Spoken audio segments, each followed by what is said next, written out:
Hello, this is Terry And this is Debbie, and welcome to our time adventure. and Blade Outdoors. This is going to be a video that we're going to post on both YouTube channels.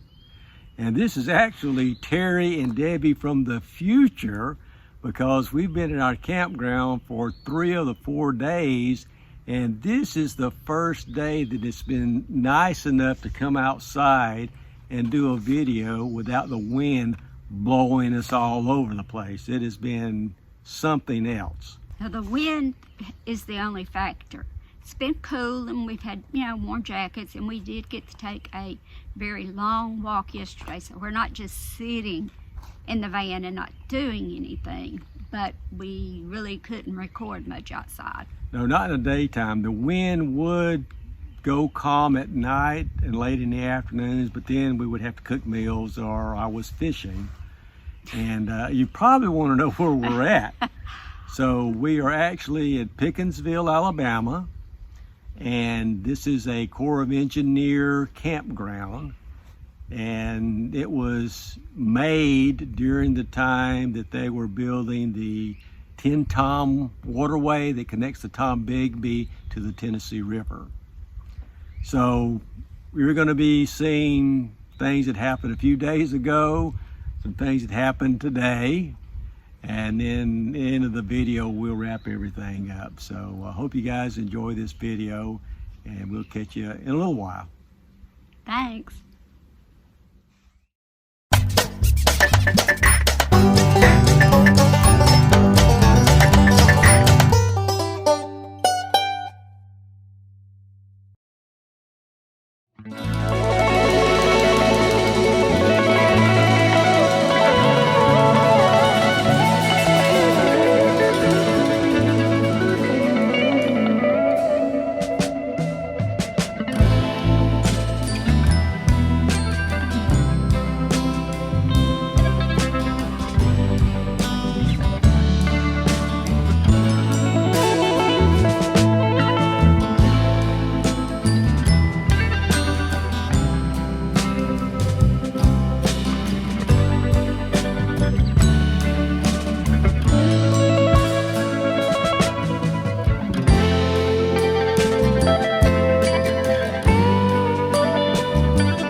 Okay, we've got about maybe an hour to get to our campground for the night, and then check-in time's at 4 o'clock, so we've got an hour or two.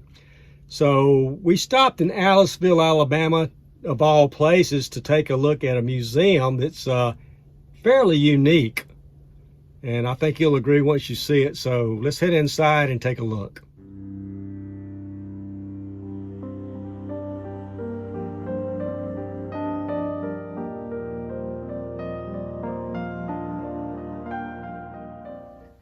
Okay, we're inside the museum, and it is really cool. And what is really neat about this site is this is probably one of the first German POW camps in World War II in America. And the camp in Aliceville housed 6,000 German prisoners. And the first arrived, I think it was in 1942 or 1943. Yeah. And they come from the Afrika Korps of Rommel. And then later on, more arrived after the invasion of Normandy.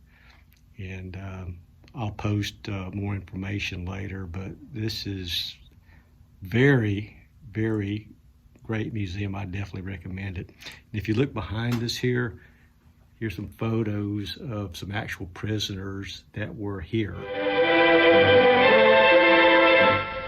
En route to prison camps throughout the United States, 3,000 German prisoners of war arrive in New York.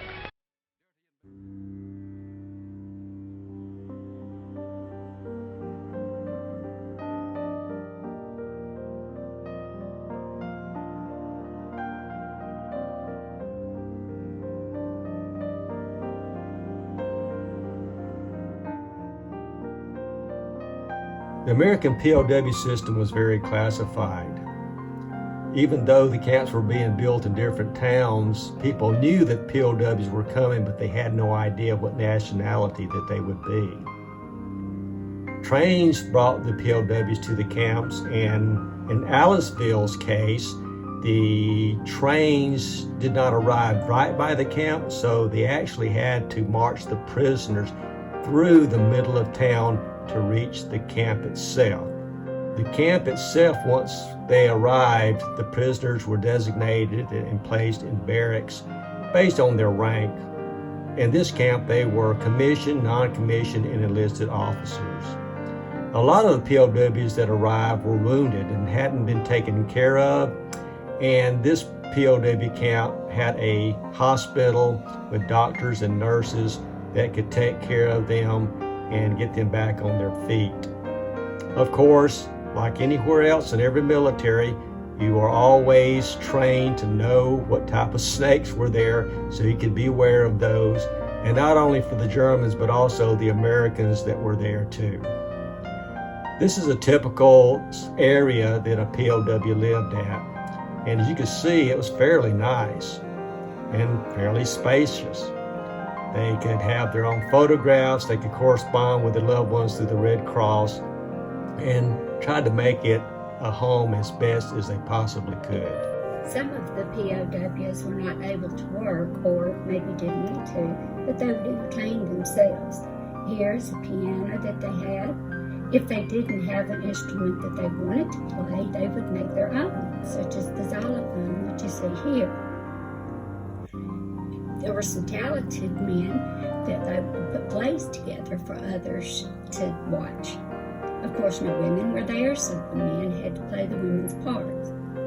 A lot of the POWs as well had some training for metalwork, pottery, wood carvings, and they would teach those classes to others. There were also many talented artists there, and they would be provided pencils, papers, paints, and they would paint pictures, draw pictures, and here they have sketched a picture of the barracks. Then they were provided with stone where they could do their own sculpting.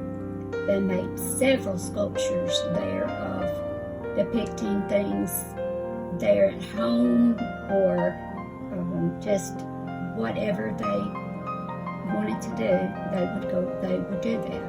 Well, by the end of the war, the commander had donated all of these to this museum.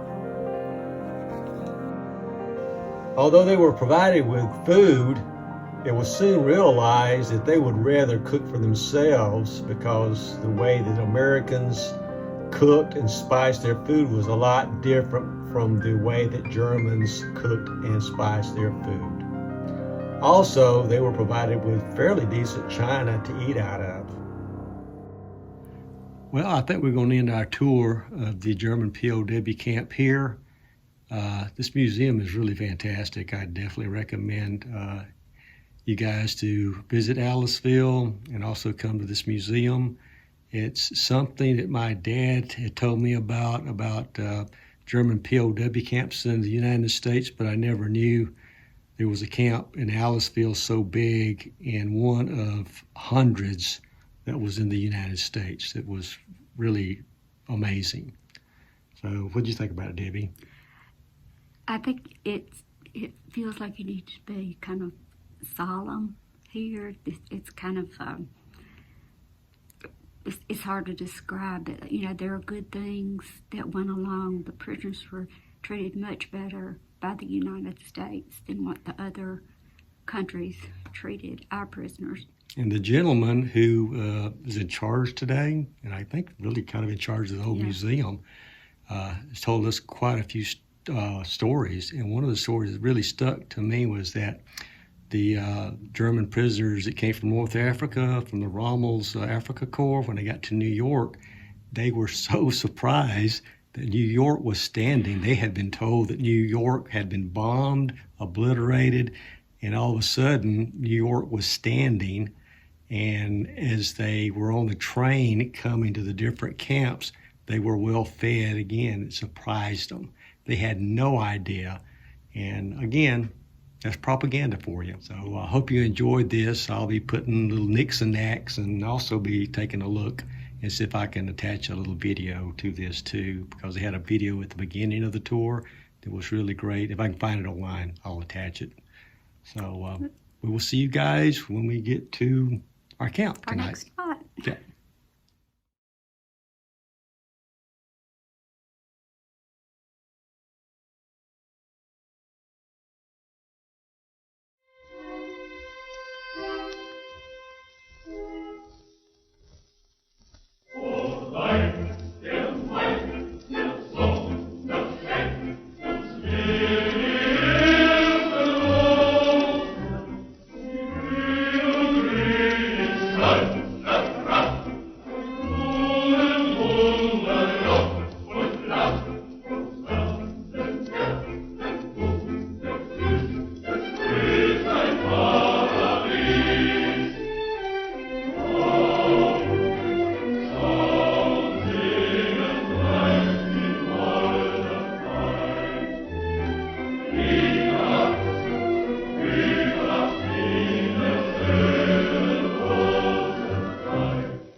We're here Yay!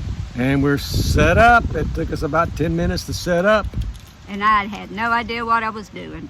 Well, it was the first time anyway, so hopefully we got everything set up right.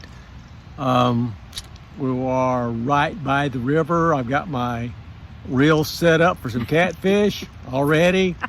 Y'all know that. It's a wonder I haven't got it out yet, but I don't. I'm just relaxing right now, but check this out. I mean, that, I can get my finger, where's my finger at? Right there. There you go. That's right behind the van. So I got some nice rocks to sit on, and I think my chair will fit down there too.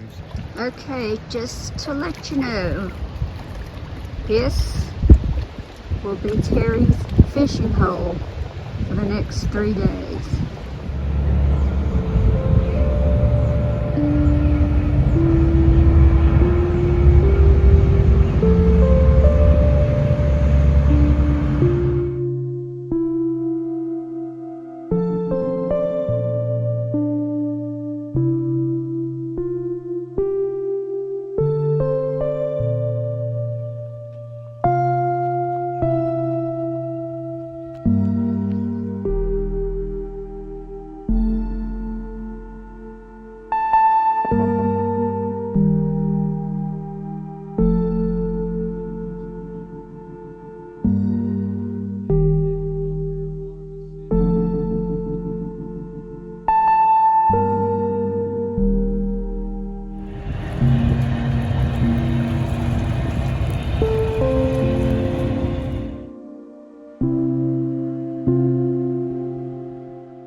All right, this is the second day that we've been here. The wind is not so bad today.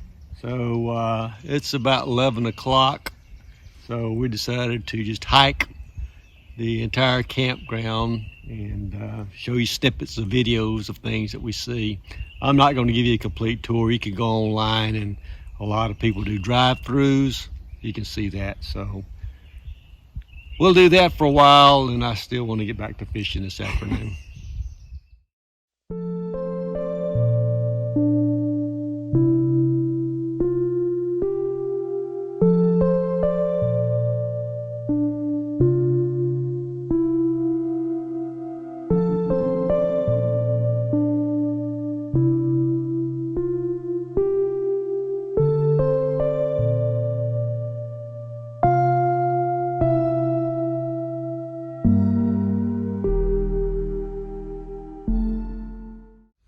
Okay, this is the second evening that we're here. Hopefully I'll have a fire tonight. The wind is already kind of calmed down a little bit, and I'm going to cook some steaks, and hopefully I'll finish mine.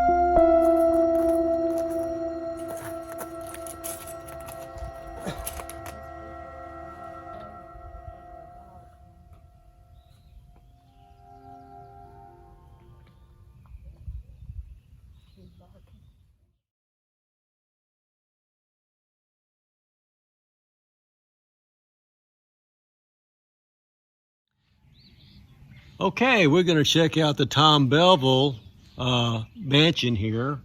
It's actually antebellum type mansion that was actually built in 1985. And it was patterned after 3 other mansions, and I think they actually got some pieces and parts out of those mansions and put in. So let's go in and check it out and see what it's all about.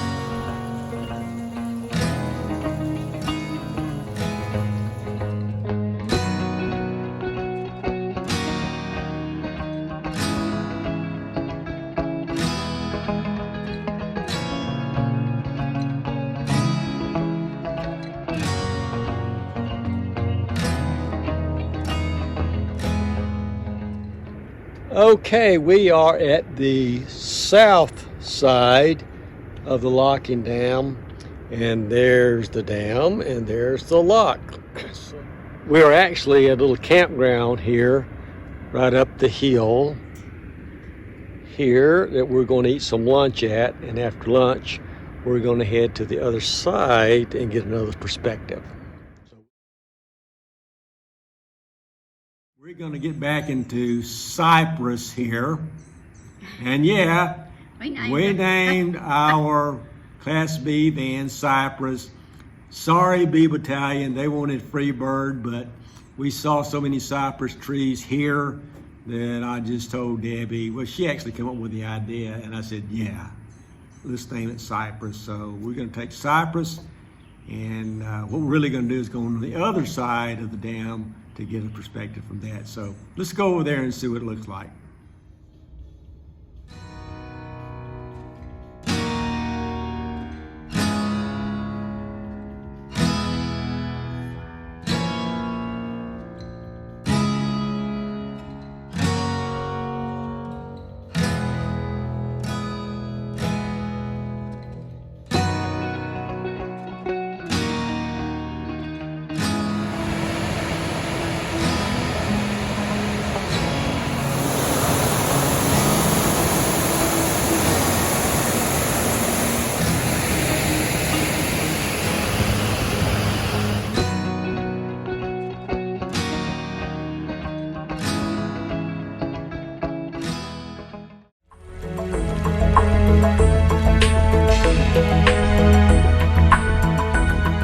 In the mid-1700s, the French recognized the importance of a navigable passageway between the Tombigbee and Tennessee rivers that would help settle the Tennessee Valley. This dream to build such a connecting waterway, now called the Tenn-Tom, endured nearly 250 years of turbulent history. The United States experienced territorial domination by 3 European powers, the ravages of a civil war, 2 world wars, and the Great Depression before the Tenn-Tom became a reality. The first recorded action to build the Tenn-Tom was in 1810, when the citizens of Knox County, Tennessee unsuccessfully petitioned Congress for a link between the 2 rivers. This would have shortened waterborne commerce between the Tennessee Valley and Mobile, Alabama by more than 800 miles. It was not until 1874 that Congress first approved a study by the U.S. Army Corps of Engineers for such a waterway. The Corps awarded the waterway's first construction contract in November of 1972, after more than a year of delays. Work began the following month on Heflin Lock. 10 locks were required along the 234-mile waterway, making it, at that time, the largest and most complex project ever built by the Corps.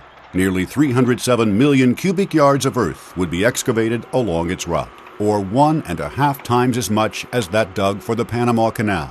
This made the Tennessee Tombigbee one of the largest earth-moving projects in history. The waterway was completed in December 1984, exactly 12 years to the day after construction began. It took 25 million man-hours to complete the nearly $2 billion project. In January 1985, the towboat Eddie Waxler won a lottery to be the first to transit the entire waterway. Later that year, the Tenn-Tom was officially opened on June 1st, with dedication ceremonies in Columbus and Mobile attended by thousands.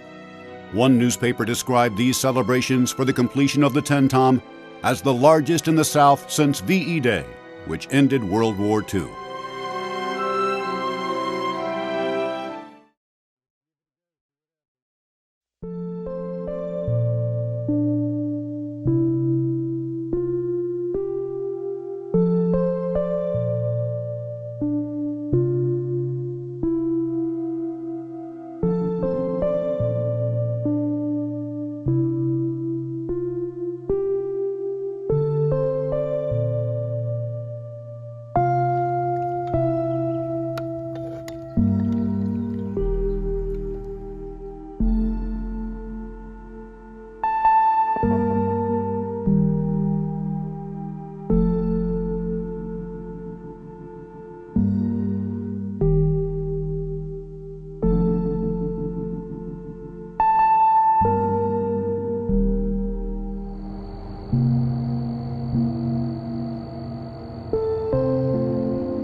Good morning, this is Terry. And this is Debbie, and we are packing up, getting ready to go. This has been such a fun time. We've learned so much about what we need to do inside, but there's one thing that hit me this morning that didn't even dawn on me, but my husband had probably one of his best vacations that he's had in a long time. When I'm at home, I may be at my mom's a little while, or maybe doing laundry or this or that. Well, while we've been here, I've helped cook, which cooking is Terry's full-time job. I've made the bed, which is Terry's full-time job. And I've washed dishes, which is usually he does more of it than I do at home, but I do help at home. So, Terry, I hope you had a really good vacation. I did, and it's nice not to be the only camp wife. Because usually Me and another guy, we're the camp wives. So I didn't have to do all of that. That being said, the weather, as you can see, is not as pretty as it's been the last couple of days. It actually rained a little bit this morning. And you can probably hear the wind blowing again now. It's out of the east instead of the northwest. So I think we're going to pack it up and head on home. And hope you guys enjoyed this video. Please like, comment, and subscribe to Our Time Adventure and Blade Outdoors. This video is going to go on both YouTube channels. And I will see you guys in the next video. And Debbie? See you later. Thank you for taking your time to watch Our Time Adventure. See y'all guys later.